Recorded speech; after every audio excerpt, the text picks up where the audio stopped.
Alright, so while my cake is in the oven, I decided to rustle up some scones, typical British style scones to have with our afternoon tea. That's quintessential English too, and they're super easy, especially for a food processor. You can do this again by hand, rubbing the fat into the flour. If you have a food processor like I do, I'm going to turn this down, then it takes seconds, literally. So hopefully you can see that. This is when I really wish I had a camera crew. So in here I have 2 cups of flour, a little bit of salt, 1/4 cup of sugar, and that's it. I'm going to blitz it. Just a couple of pulses. Then we're going to add 6 tablespoons of room temperature butter. Just realized I had the dishwasher on, which is probably making a background noise. Then we're just going to lightly pulse until all the butter's been absorbed and you have a consistency of breadcrumbs.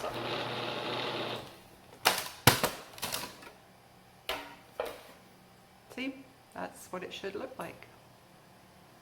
Nice and fine, no chunks of butter. I'm going to put this back on.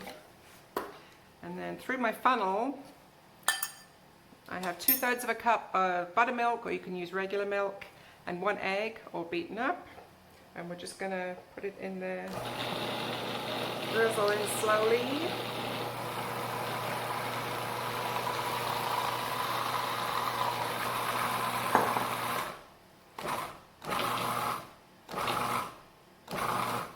I still like to pulse till it just comes together.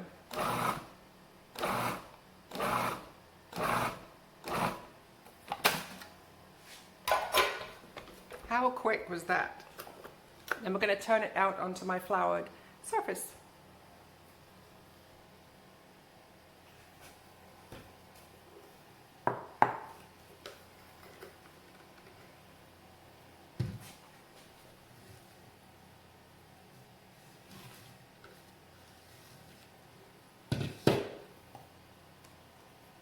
Watch fingers on the blade. Just going to lightly bring that together.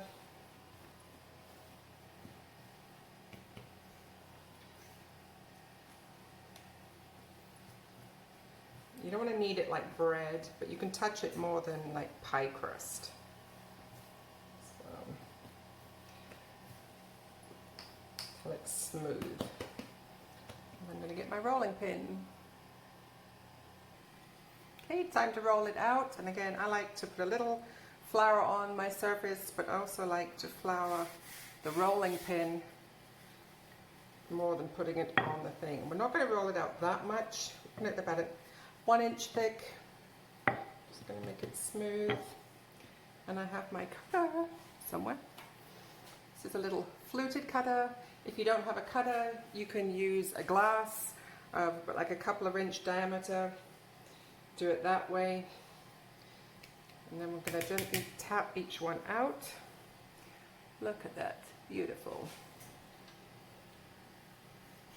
Keep cutting at the edge.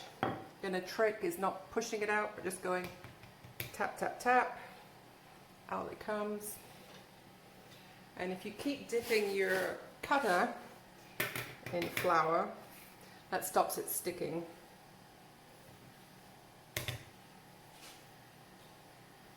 I'm going to show you one with a glass. So if you don't have a cutter, I found one, similar diameter. You're just going to dip it in flour again, just the edge in flour so it doesn't stick. You're going to push down, and it'll usually just drop out. You haven't got the nice pretty edges, but it's very doable. And then we're just going to re-roll this. Kind of a little bit of kneading, not too much. Roll it out again, about 1 inch thick. We'll probably get 2 more out of this. 1, 2, and then I could probably make a little baby one out of that one.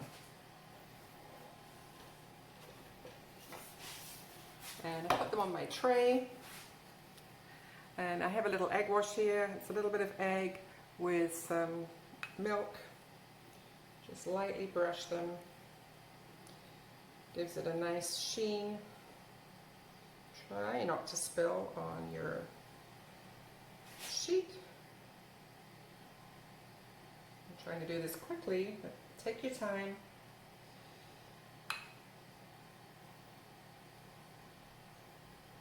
And my cake is about to come out of the oven, so we're just going to increase the temperature and put these in.